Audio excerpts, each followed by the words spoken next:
Mawbanna is a region on the northwest coast of Tasmania where Henry and Anna are heading today to do a little bit of an excursion. We're going to stop into a place called Blue Hills Honey and find out about the honey making process.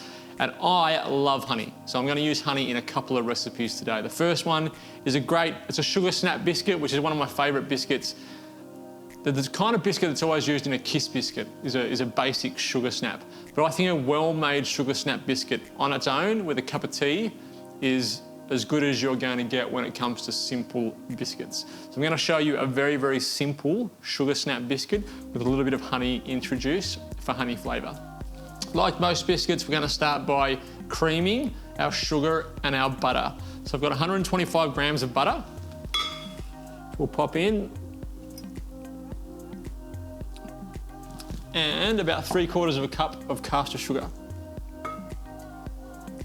I'm going to cream those together or beat those together until they're light and fluffy. Now this could take anywhere from 5 minutes to 10 minutes, depending on the size of the sugar grain, depending on the butter, and depending on how much you're using. With a small amount like this, if you've got the right balloon whisk, it's not going to take that long. And away we go.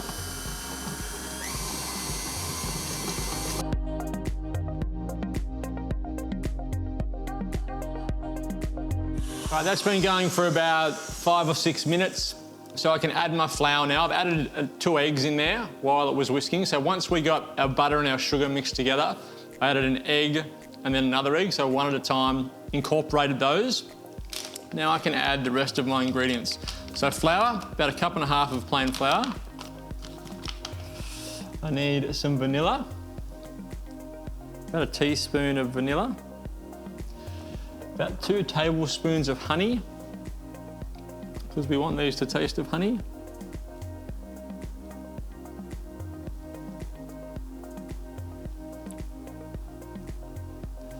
So I'll just incorporate that vanilla and honey in.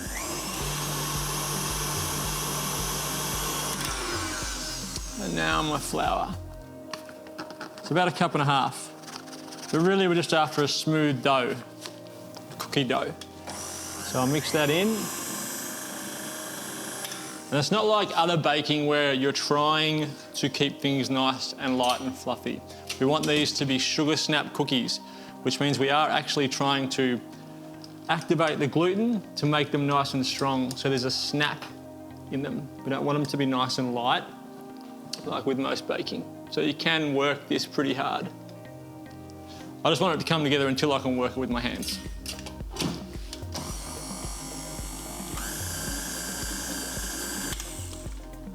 This is where I'm also checking to see if I've got enough flour. So if you've made pasta before, that's kind of the dough that we're looking for. It's pretty close. Okay, so we'll get all the dough off of our whisk. If you've got anyone in your house that loves cookie dough, this is where they come in handy. So now I can start bringing this together with the spatula and then with my hand. A little bit more flour, just to make this bit a little bit easier.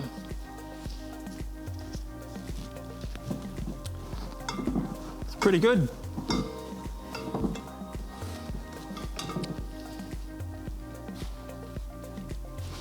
Pop it out onto your working board. I'm going to add a little bit more flour.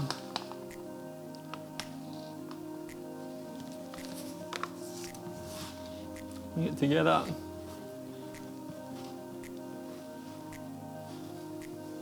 So that's kind of where you want the dough to be. Soft, pliable. The more you start to work it, it's going to start to fall apart because you're going to warm it up too much.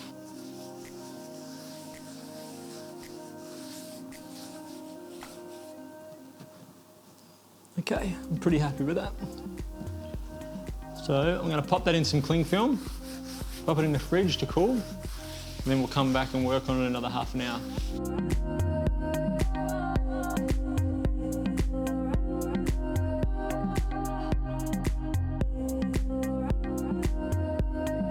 So after this is cooled, I've just got 2 sheets of baking paper and popped over, well, one on the bottom, one on the top, and just rolled it out. Get a little bit more flour.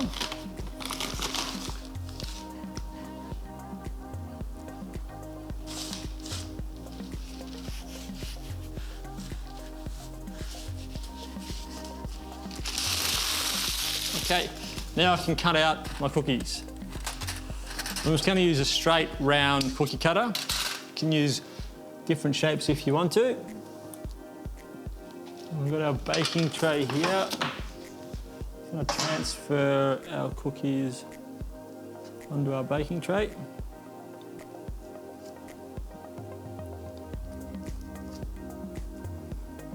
Now you can sort of re-roll the leftover pieces of dough. Got 3 more. 1.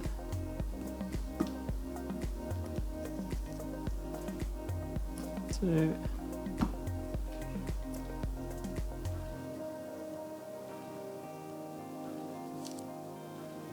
Into the oven, 160 degrees for about 12 to 15 minutes. Just until they're golden and brown and cooked.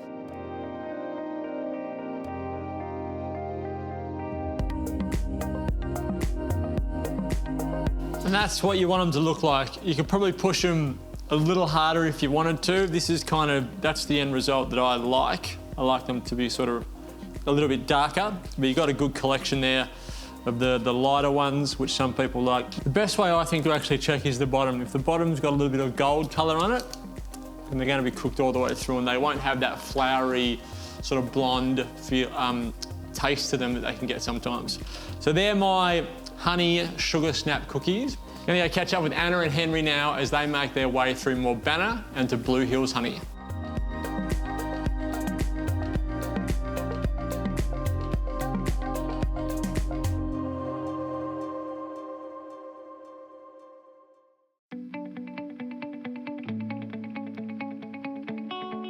G'day, how you going? Morning, how you doing? Really well, really well. Would you like to have a honey tasting? Of course we would. We Absolutely. would. I'm Nicola, I'm one of the owners here with Robbie, my husband. Hi, Nicole. I'm Henry. And hi, how you going? I'm Anna, nice to meet you. How you doing? Look at all these goodies you've got There's here. some really good varieties here, all local honeys. Each region in Tasmania has its special honeys. Yeah. Of course, the iconic Tasmanian product is leatherwood. Leatherwood. But we do have other honeys. Well, you guys are really famous for your leatherwood. In Tasmania, everyone knows who you are. I've never been here. It's an amazing place. You've got everything going on. Cafe, mead, honey. We've got so much to do. The cafe's great, that's Leather and Wood Cafe, Yeah. sourcing all Tasmanian product. And the guys, they do a brilliant job. You can actually eat in your orchard or you can actually stay inside. In winter, by the fire, which is really nice, with a cup of cappuccino. It's settled in. Yeah. Nice. Yeah. We might have a bit of a look around and come back for a honey tasting, if that's all right. You're most welcome. Great. Thank See you when you you. come Thank back. you very much.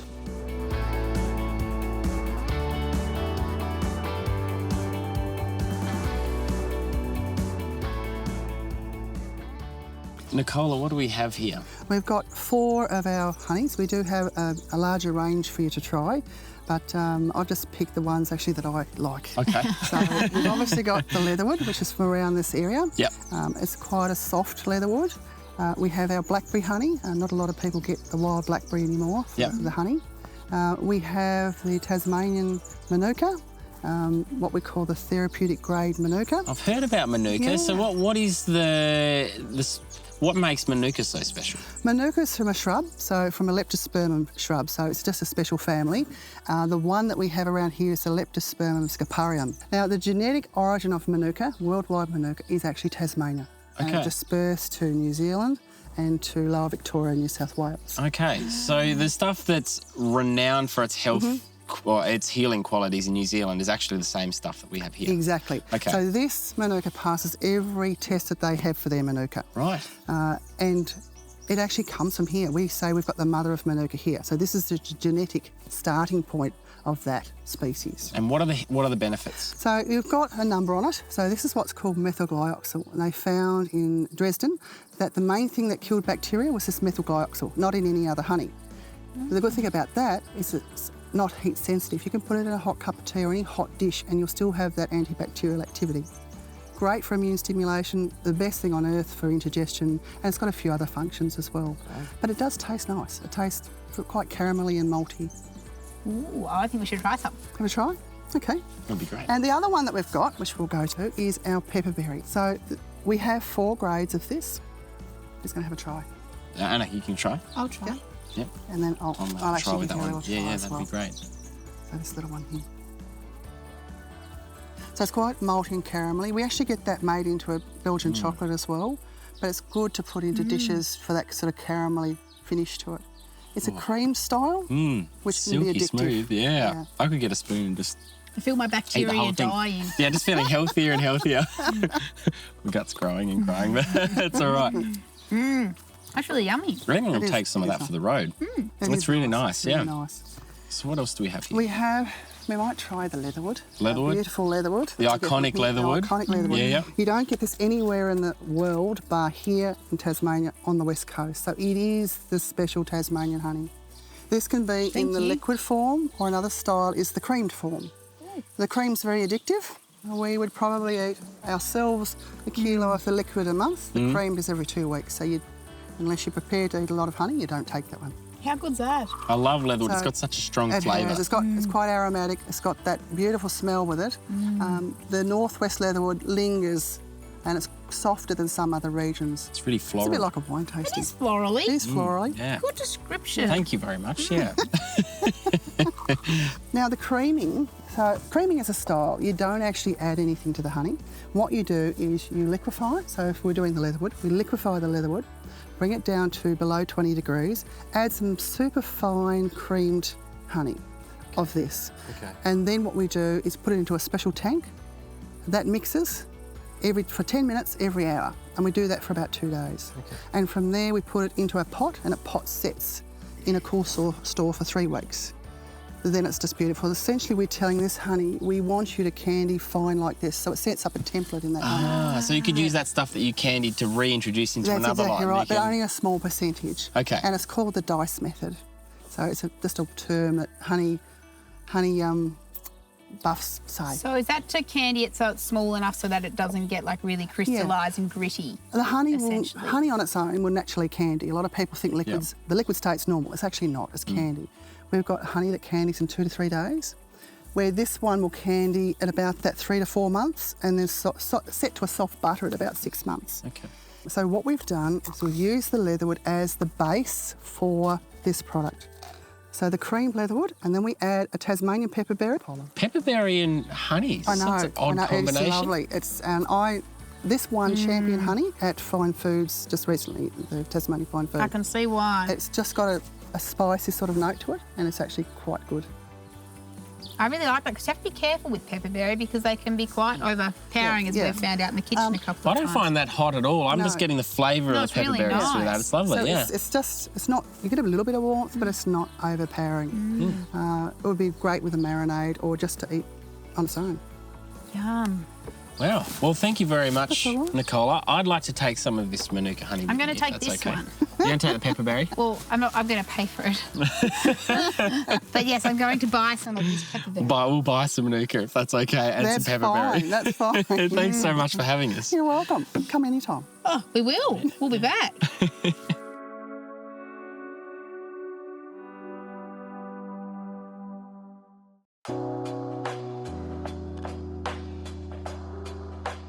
From Blue Hills honey back to an apple and honey tart tatin.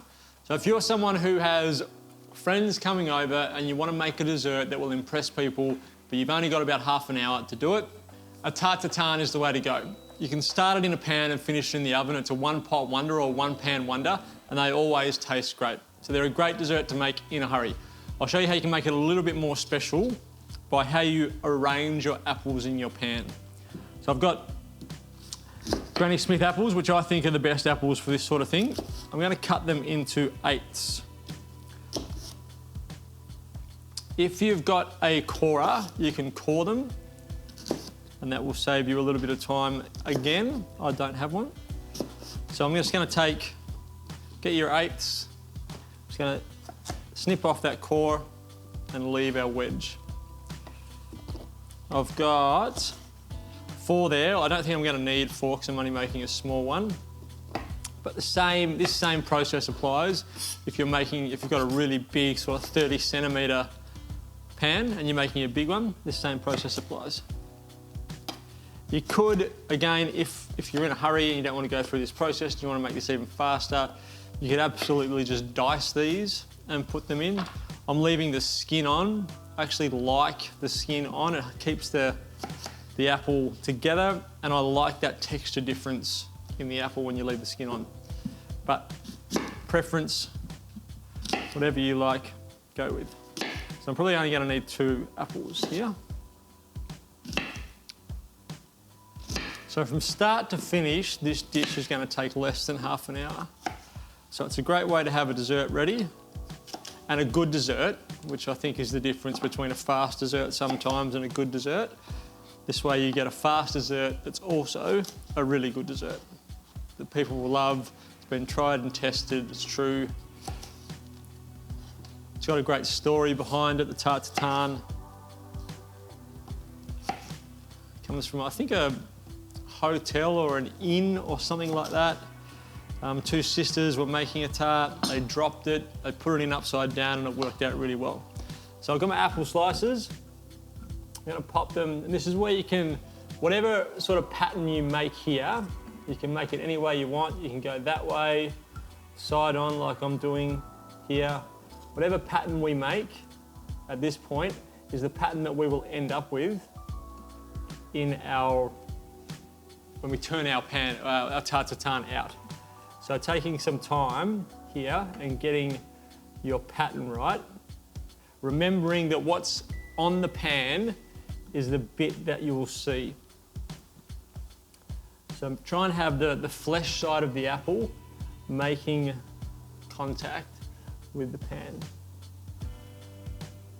We have these nice layers of cut apple in there. That's what we're going to end up seeing when we turn this out.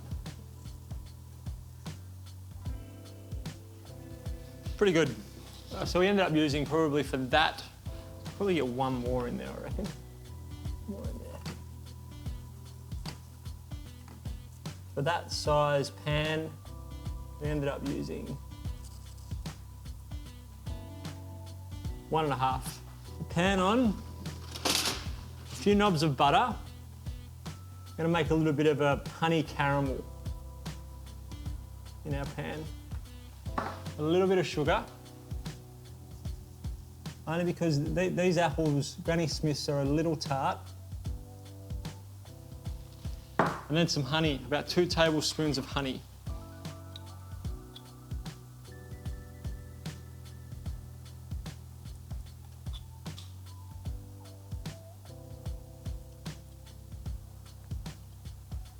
And then anytime you're adding sweetness to something, always think of salt. So a good pinch of salt as well.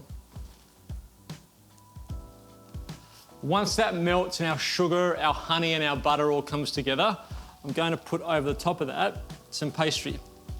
And before I put my pan on the heat, I just traced around it, my pastry sheet with my pan, so I know I've got the right size to be able to tuck it in nicely. So that's going to take about 5 minutes. We'll then put our lid on it and pop it into the oven for about 20 to 25 minutes until our pastry is nice and golden. And when we turn it out, that's when you'll see that beautiful shape that we've worked. I mean, you can do it by dicing and still spread it out, and you'll still have a beautiful shape. But I think just the wedges of apple, when we turn it out, looks so much better. And there's no real extra time to create that look.